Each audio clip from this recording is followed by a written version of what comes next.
दोस्तों, आज हम आपको सुनाएंगे एक बकरी कैसे सुंदर औरत बन गई। अगर आप हमारे चैनल पर नए हैं तो प्लीज हमारे चैनल को लाइक करें, सब्सक्राइब करें और शेयर करें।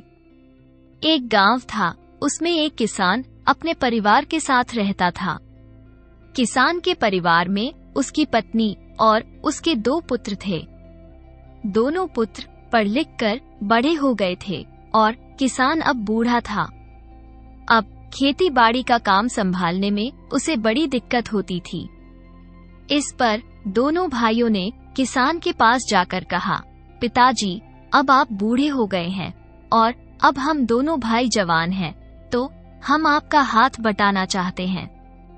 इस पर किसान ने कहा, बेटा, तुम्हारी बात बहुत अच्छी है और मुझे ये सुनकर बहुत खुशी भी हुई कि मेरे बच्चे मेरे बारे में सोचने लगे हैं, क्योंकि बेटा हम किसान हैं और फसल उगाते हैं।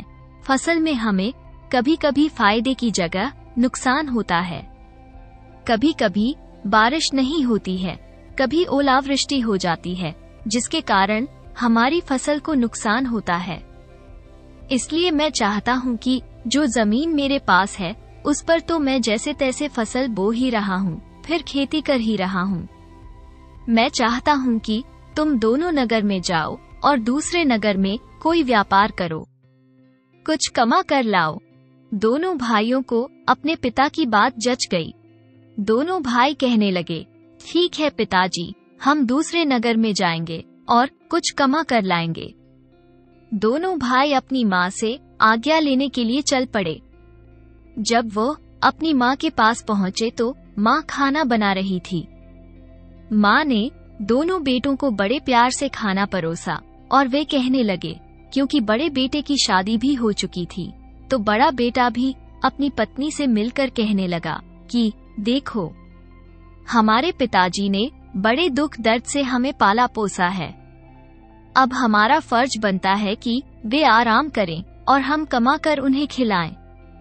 उसकी पत्नी ने कहा, जो आप करोगे वही अच्छा ही है। मुझे तो बड़ी खुशी है कि आप कमाने के लिए जा रहे हो। यहाँ पर सासू माँ हैं, पिताजी हैं, मैं उनकी सेवा करूँगी और अपने घर में जैसा भी है उनके साथ खुशी खुशी रहूँगी। माँ जो खाना बना रही थी, माँ ने दोनों भाइयों के लिए खाना परोसा और बड़े प्यार से उन्हें खाना खिलाने लगी। दोनों भाइयों ने अपनी माँ को प्रदेश जाने की बात कही, तो माँ ने कहा, बेटा पूर्व जाना, पश्चिम जाना, उत्तर जाना, लेकिन दक्षिण दिशा में मत जाना। दोनों भाई कहने लगे, ठीक है माँ, और वहाँ से अपने घोड़े लेकर चल दिए। क्योंकि पहले जमाने में घोड़ों से ही सफर तय किया जाता था। अब दोनों भाई चलते चलते गांव से काफी दूर निकल गए। रास्ते में बहुत बड़ा जंगल था। चलते चलते दोनों भाई थक गए। तभी दोनों भाइयों ने देखा कि एक बहुत भारी सा पेड़ था और उसके पास एक कुटिया बनी हुई थी। उसी पेड़ के नीचे एक बकरी बंधी हुई थी। दोनों भाइयों ने सोचा कि जरूर यहाँ पर कोई रहता होगा। चलते चलते भूख प्यास का भी एहसास उन्हें होने लगा था। धूप भी ज्यादा थी, दोपहर का समय था। दोनों भाई सोचने लगे कि थोड़ी देर इस पेड़ के नीचे विश्राम कर लें, जलपान कर लें, तब अपना आगे का सफर तय करेंगे। लेकिन दोनों भाई चलने के चक्कर में ये भूल गए कि जिस दिशा में जाने के लिए माँ ने मना किया था, उसी दिशा में वो पहुँच गए। वे पूरब, पश्चिम, उत्तर छोड़कर दक्षिण दिशा में चले गए। इस बात का तो उन्हें ध्यान ही नहीं रहा। जब दोनों भाई वहाँ पर बैठकर आराम करने लगे तो बड़े भाई ने कहा कि देखो, कहीं आसपास तालाब भी होगा। प्यास भी बहुत जोरों से लग रही है।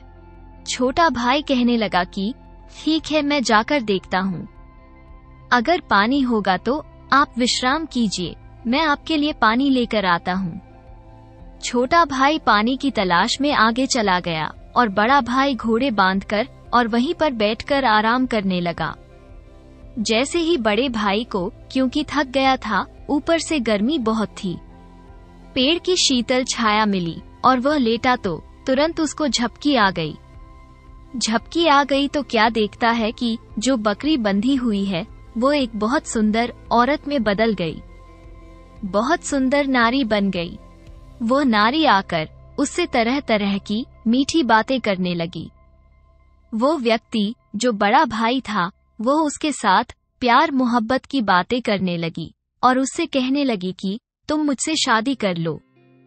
इस पर बड़े भाई ने कहा कि देखो, मैं शादीशुदा हूँ और अपनी पत्नी को घर पर छोड़कर आया हूँ और कमाने के लिए परदेस अपने छोटे भाई के साथ जा रहा हूँ, इसलिए ये सोचना तो अनुचित है। तभी उस औरत को इतना गुस्सा आया क्योंकि वो दरअसल एक राक्षसनी थी और बड़े भाई और छोटे भाई दोनों पर मोहित थी। लेकिन तभी उसे इतना गुस्सा आया जब उसका प्रस्ताव अस्वीकार कर दिया तो उसने तुरंत बड़े भाई को निगल लिया और उसके घोड़े को भी निगल गई और फिर बकरी बन उसी पेड़ के नीचे बंध गई। अब छोटा भाई जब पानी तलाश कर लाया तो देखने लगा कि मेरा बड़ा भाई कहाँ चला गया। वो चारों तरफ निगाह उठाकर देखता है लेकिन बड़ा भाई उसे नजर नहीं आ रहा, तो बेचारा इधर उधर भाग भाग कर देखता है कि कहीं भाई पानी की तलाश में तो कहीं नहीं चला गया। उसके मन में तरह तरह के विचार आते हैं कि कहीं मेरा भाई मुझे छोड़कर तो नहीं चला गया। ऐसे सोचते सोचते वो सोचता है कि बचपन से अब तक दोनों भाई हम साथ रहे हैं, छोड़कर जाने का तो सवाल ही नहीं। अगर भगवान भी आकर कहें कि मेरा भाई मुझे धोखा देकर चला गया है तो मैं नहीं मान सकता। जरूर मेरे भाई के साथ कोई न कोई अप्रिय घटना हुई है या फिर वो मुझे ढूंढने के लिए गया होगा, क्योंकि मुझे भी पानी लाने में बहुत समय लग गया है। अगर वो मुझे ढूंढने गया है तो मैं यहीं बैठ करके अपने भाई का इंतजार करता हूँ, और वो भी उसी पेड़ के नीचे बैठ गया। तभी उसने देखा कि जो बकरी है उसमें अजीब सी हलचल हो रही है, क्योंकि छोटा भाई बहुत समझदार था, बहुत बुद्धिमान था। अब वो विचार करने लगा कि तभी तुरंत उसे याद आया कि माँ ने कहा था कि तीनों दिशा जाना, पूर्व जाना, पश्चिम जाना, उत्तर जाना, लेकिन दक्षिण दिशा मत जाना। उसने विचार किया और देखने लगा तो वो कहने लगा, ये हमसे क्या हो गया?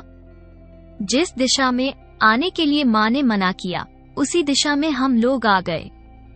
खैर, अब जो हो गया सो हो गया। अपने बड़े भाई का इंतजार करता हूँ और यहीं से हम वापस चले जाएंगे।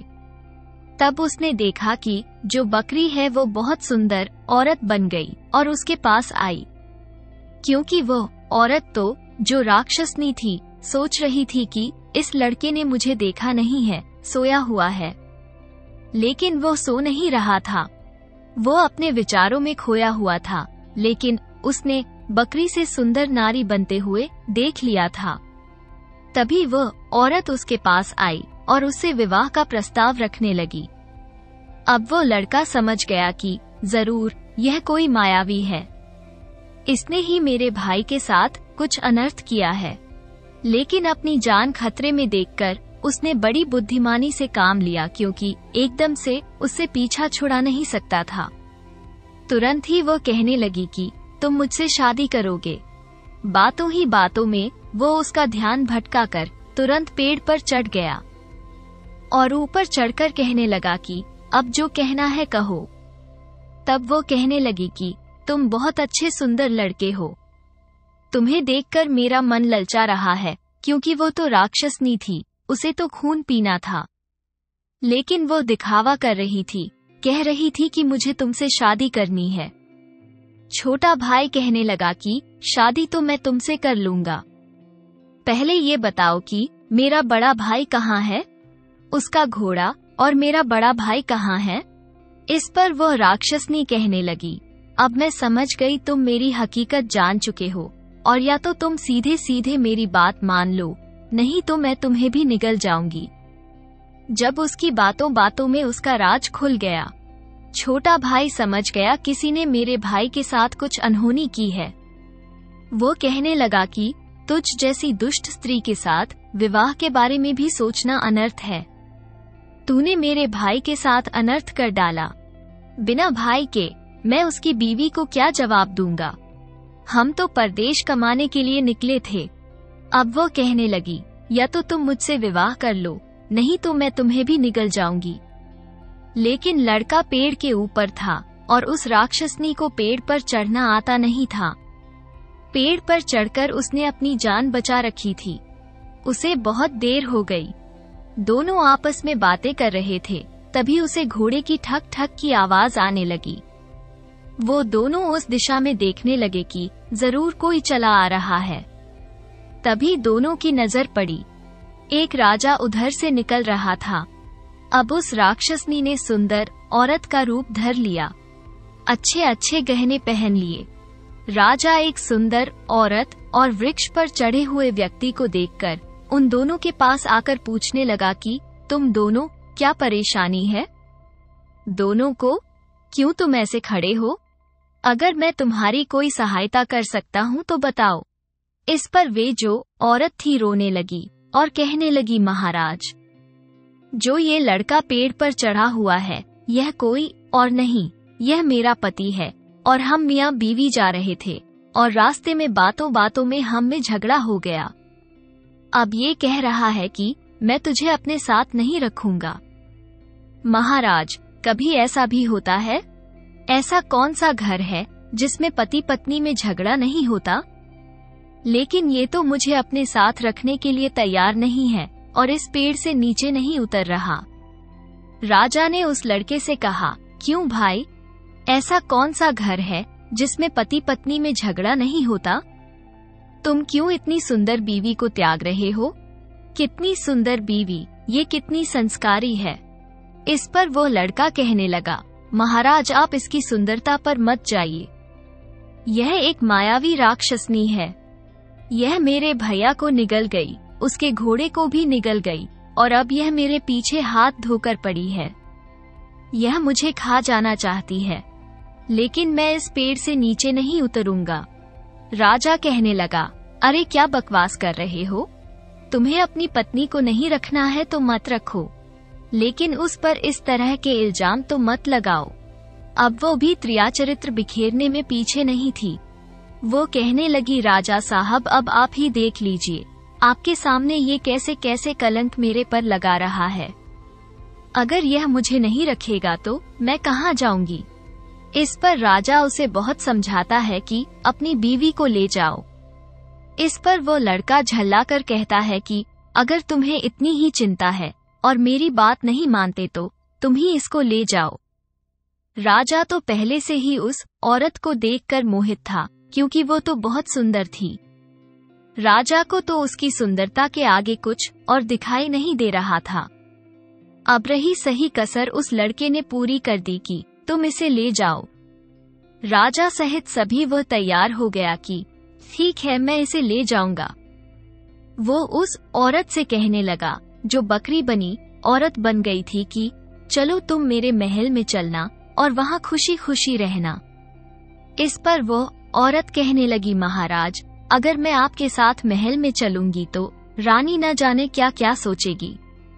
मेरा तुम्हारा रिश्ता क्या है? मेरे पति ने मुझे त्याग दिया है और जब रानी को ये पता चलेगा तो वो आप पर शक करेगी। इस पर राजा ने कहा कि एक राजा कई कई रानियां रख सकता है। अगर तुम मेरे साथ खुश रहना चाहती हो और तुम्हें स्वीकार हो तो मैं तुमसे विवाह कर लेता हूँ। राक्षसनी को और क्या चाहिए? उसने तो सोचा राजा है, राजा के महल में तो उसे बहुत कुछ खाने पीने को मिलेगा, क्यों इस लड़के के पीछे पड़ी है?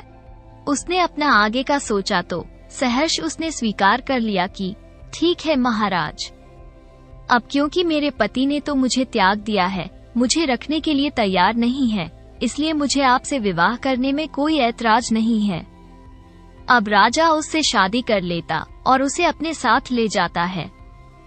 जब दोनों महल पहुंचते हैं तो रानी, जो बड़ी संस्कारवान और बड़ी पतिव्रता थी, वो उसे देखकर उसके दिमाग में हलचलें सी हुई कि ये राजा किसको लेकर आ गए हैं। तब राजा कहता है कि यह बेचारी किस्मत की मारी है, इसको मैंने सहारा दिया है और इससे मैंने शादी कर ली है। राजा की बात सुनकर रानी को थोड़ा अच्छा नहीं लगा, क्योंकि किसी भी पत्नी उसको अपने पति की दूसरी शादी सुनकर अच्छा नहीं लगता। लेकिन फिर भी उसने अन्य ढंग से उसका गृह प्रवेश करवाया और सारी रस्में निभाई। अब राजा तो उस पर इतना लट्टू था कि उसे तो बड़ी रानी उसके आगे फीकी दिखाई दे रही थी। उसने अपने कक्ष में बड़ी रानी को जाने के लिए कह दिया कि इस कक्ष में आज से मेरे साथ छोटी रानी रहेंगी और आप किसी दूसरे कक्ष में जाइए। रानी की एक दासी थी, वो बहुत ही ईमानदार और पूरी ही तरह से राजा रानी की बड़ी आज्ञाकारी थी। रानी के साथ वो उसके मायके से आई थी। जब रानी की शादी हुई थी, इसलिए वो रानी की हर बात मानती थी, हर दुख सुख की वो साथी थी। वो दासी रानी को अलग ले गई। रानी बेचारे का बड़ा दिल टूटा।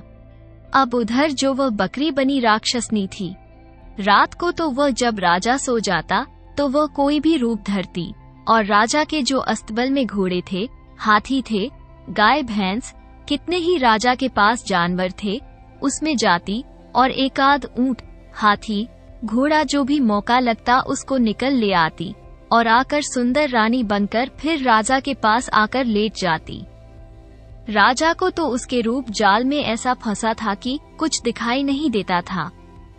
एक दिन धीरे धीरे, अब जो 1-2 दिन की बात हो, कभी भेड़, कभी बकरी, कभी घोड़ा, कभी हाथी कम होने लगी। धीरे धीरे 6 महीने का समय बीत गया। 6 महीने में तो काफी सारे हाथी घोड़े कम हो गए। कई नौकर चाकर भी कम हो गए। दास दासियां भी कम होने लगी। ये बड़ी रहस्यमयी बात थी कि आखिर सब गए कहाँ? अब बड़ी रानी को कुछ शंका हुई।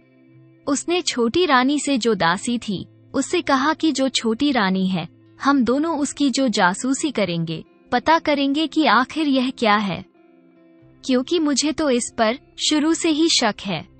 अब एक रात जब राजा सो गया, छोटी रानी अपने असली भेष में आई और अस्तबल की तरफ चल दी तो बड़ी रानी और उसकी दासी उसका पीछा कर रही थी।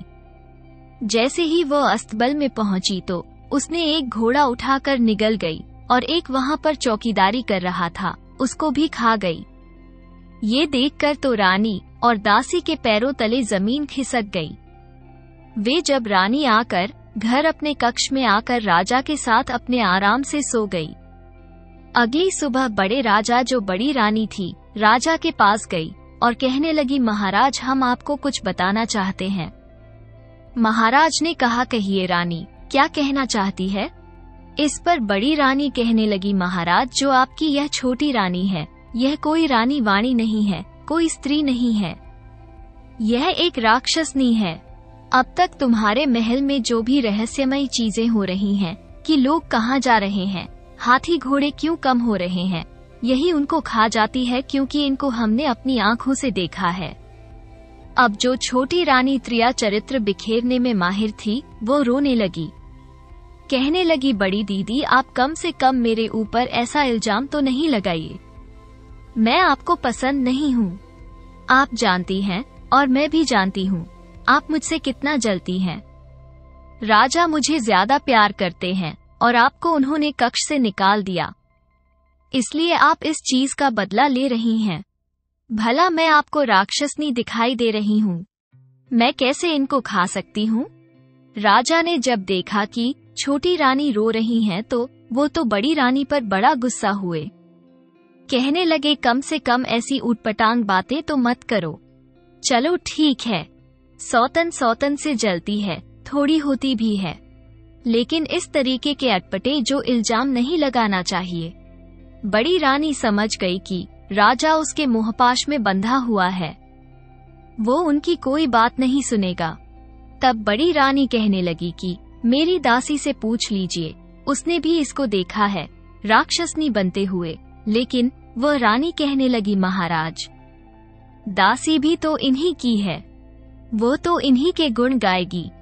अब राजा ने कहा कि मुझे किसी से कुछ नहीं पूछना, मुझे छोटी रानी पर पूर्ण विश्वास है। बड़ी रानी चुप रह गई। अब जब 1-2 दिन बीत गए, महल में कोई ऐसी कोई चीज नहीं हुई, क्योंकि अब जो छोटी रानी थी वो सतर्क हो चुकी थी। एक दो दिन उसने किसी दास दासी से ही काम चलाया। वो अस्तबल की तरफ नहीं गई। अब उसने सोचा कि जब तक ये बड़ी रानी है, यह मेरे विरुद्ध कुछ न कुछ यंत्र रचती रहेगी। इसको महल से निकालना जरूरी है। अब उसने राजा के कान भरने शुरू कर दिए। कहने लगी, महाराज, आप तो राजकाज के काम में बिजी हो जाते हो, राज दरबार में चले जाते हो। इधर बड़ी रानी मुझे बड़े ताने कसती है, वो बहुत नीचा दिखाती है। बताइए महाराज, मैं क्या करूं? अगर मैं कहीं दूसरी आई हूं, आप मुझे लेकर आए हो तो क्या मेरी बेइज्जती कराने के लिए लाए हो? अच्छा होगा कि आप मुझे छोड़ दीजिए। मुझे उसी जंगल में छोड़ आइए। मैं अपने पर कहीं न कहीं अपना गुजर बसर कर लूंगी। पहले पति ने मुझे छोड़ दिया, अब आप भी मुझे छोड़ दीजिए। राजा को उसकी बातों पर पूरा विश्वास था। वो कहने लगे, छोटी रानी तुम क्यों जाओगी? जाएगी तो बड़ी रानी। और यही तो वह चाहती थी। राजा के कान भर भर कर राजा ने बड़ी रानी को तुरंत पेश होने के लिए कहा। बड़ी रानी तुरंत राजा के पास आई और राजा ने कहा कि इसी वक्त तुम और तुम्हारी दासी यह महल छोड़कर कहीं भी जाओ। बड़ी रानी को बड़ा झटका लगा, क्योंकि रानी को अभी अभी पता चला था कि वो गर्भ से है, और यह खुशखबरी वो राजा को सुनाने ही वाली थी कि इससे पहले ही राजा ने यह निर्णय ले लिया। वो कुछ बता भी नहीं पाई। बेचारी रोती सुबकती महल से चल दी। दासी भी चल दी। रानी ने कहा कि दासी, मेरी किस्मत में तो जो दुख लिखे हैं मैं तो उन्हें भोगी, लेकिन तुम अपने घर जाओ।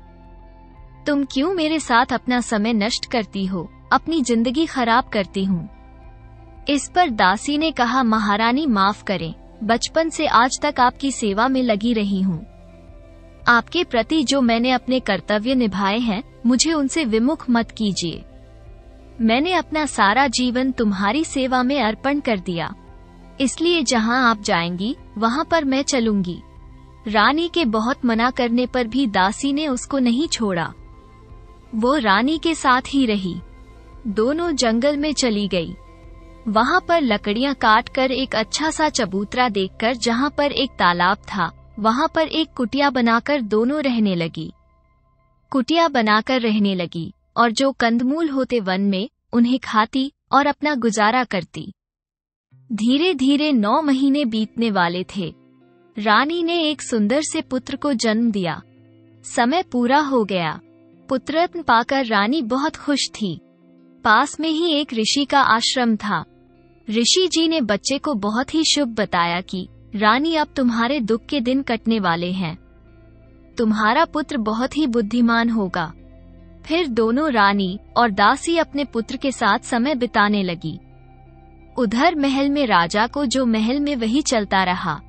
राजा के बहुत कम हाथी घोड़े रह गए, बहुत कम दरबारी रह गए, सैनिक रह गए, दास दासियां भी नामात्र रह गई राजा के। लेकिन राजा की तो बुद्धि भ्रष्ट थी। उसे तो छोटी रानी के अलावा कुछ नहीं दिखाई दे रहा था। उधर 10-12 साल गुजर गए। बच्चा थोड़ा बड़ा हुआ, क्योंकि उसमें अच्छे संस्कार थे।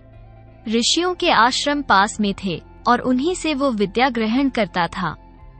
धीरे धीरे और समय बीता। लड़का 15 साल का हो गया। लड़का कहने लगा, माँ, मैं कोई काम करना चाहता हूँ जिससे कि मैं तुम्हारा गुजारा कर सकूं। तुम्हें किसी चीज का कष्ट न हो मानेगा। ठीक है बेटा, जाओ, जो भी काम तुम्हें अच्छा लगे वो कर लो। वो लड़का चल दिया और उसी राजा के महल में पहुंच गया जहां राजा था। राजा ने उसे अपने महल में नौकरी पर रख लिया। उसे जो खाना बनाने वाला रसोइया था, उसके साथ उसको रख दिया, क्योंकि वो भी उसके साथ काम करे। रसोइया पहले से ही उस लड़के को जानता था, इसलिए वो खाने बनाने की जिम्मेदारी उस पर आ गई। अब धीरे धीरे जो लड़का काम संभालने लगा, राजा को उसका काम बड़ा पसंद आने लगा। राजा जब भी लड़के को देखता तो उसे एक अपनापन सा महसूस होता। लड़के को देखकर राजा थोड़ा रोमांचित सा होता, लेकिन वो कह नहीं पाता था। वो राजा उसे किसी न किसी बहाने कोई न कोई इनाम देता रहता, जिसे देखकर छोटी रानी जल भुन जाती। अब उसकी नजर उस लड़के पर ही थी कि मौका देखकर वह ऐसे ही निगल जाएगी, क्योंकि यही लड़का राजा और उसके बीच में दीवार बन रहा है। अब ये ऋषि मुनि जो थे, जिनके पास शिक्षा ग्रहण करती थी, माँ भी उसकी पतिव्रता थी, तो ऋषियों ने अपनी दिव्य दृष्टि से देख लिया कि जो रानी है दुष्ट रानी, वो लड़के पर अपनी नजर गड़ाए हुए हैं। तभी ऋषियों ने अपनी एक बूटी ली, चमत्कारी बूटी ली, और उसको मंत्रों से अभिमंत्रित करके उस लड़के को दिया और कहा कि आज हम तुम्हें कुछ सच्चाई बताने वाले हैं। लड़के ने कहा, कैसी सच्चाई? ऋषि मुनि जो थे, उन्होंने ऋषि जी ने कहा कि पुत्र, जिस राजा के यहाँ तुम काम करते हो, वही राजा तुम्हारा पिता है और तुम उस राज्य के राजकुमार हो। ये सुनकर लड़के को बड़ा आश्चर्य हुआ।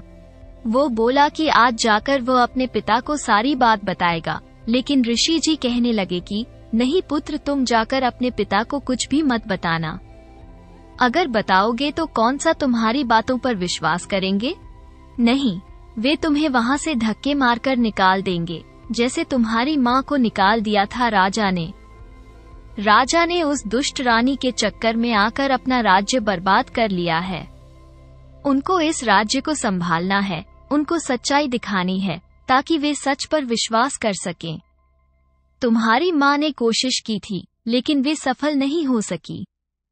उल्टा उनको ही राजदरबार से निकाल दिया गया और यहाँ हमारे साथ आश्रम के पास में कुटिया बनाकर रहती है। लड़का बोला, ऋषि जी, फिर मुझे क्या करना होगा? इस पर उन ऋषियों ने मिलकर एक बूटी को अभिमंत्रित किया, जो किसी पेड़ की जड़ थी, और कहने लगे कि तुमको कुछ नहीं करना है, सिर्फ इस पेड़ की जड़ को दूध में उबालकर रानी को पिलाना है। जैसे ही रानी यह पिएगी तो वो अपने असली रूप में आ जाएगी और फिर अपना रूप नहीं बदल पाएगी। यही एक उपाय है जो राजा को सच्चाई दिखा सकता है। लड़की ने वो बूटी संभाल कर रख ली। ऋषि ने कहा कि पुत्र, इस काम में जोखिम भी है, किसी को शक न हो जाए। ये बूटी एक ही बार काम करेगी। अगर इसमें तुम सफल हो गए तो फिर हम कोई तुम्हारी सहायता नहीं कर सकते, क्योंकि यह हमारी जीवन भर की तपस्या का फल है। लड़की ने बूटी संभाल कर रखी और महल की तरफ चल दिया। क्योंकि वो रसोइया तो था ही, उसने बड़ी अच्छी सी खीर बनाई, दूध उबाला, अच्छे से अच्छे भोजन बनाए और उसने राजा रानी को बड़े अच्छे स्वादिष्ट भोग लगाए। राजा तो बड़ा प्रसन्न था कि बड़े स्वादिष्ट भोजन बनाए हैं, लेकिन रानी को भोजन में कहाँ इंटरेस्ट था। उसे तो जो इंसानी मांस, जानवरों का मांस प्रिय था। रानी तो बस ऐसे ही खा रही थी। मन रखने के लिए राजा कहने लगा, देखो कितना सुंदर खाना बनाया, कितना टेस्टी है। लेकिन रानी तो हाँ में हाँ मिलाती रही कि कहीं राजा को शक न हो जाए। जब उसके बाद खाना हो गया, शाम के समय सब सोने लगे तो राजा रानी अपने कक्ष में बैठी बातें कर रही थी। लड़का दूध उबाल कर ले गया। बड़ी सावधानी से उसने एक गिलास राजा को दिया और एक राक्षसनी रानी को दिया।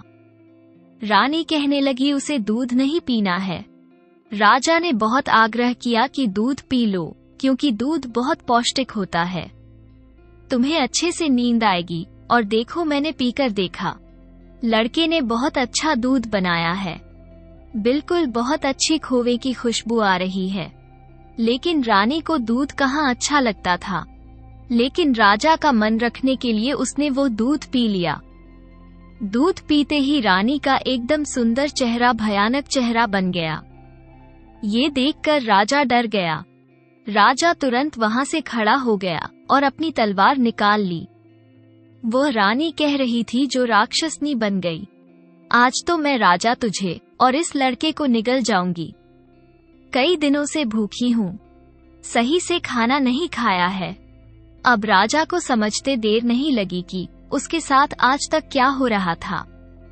उसने तुरंत तलवार निकाली और उस रानी की गर्दन पर मार दी, जिससे उस राक्षसनी के धड़ अलग और गर्दन अलग हो गई।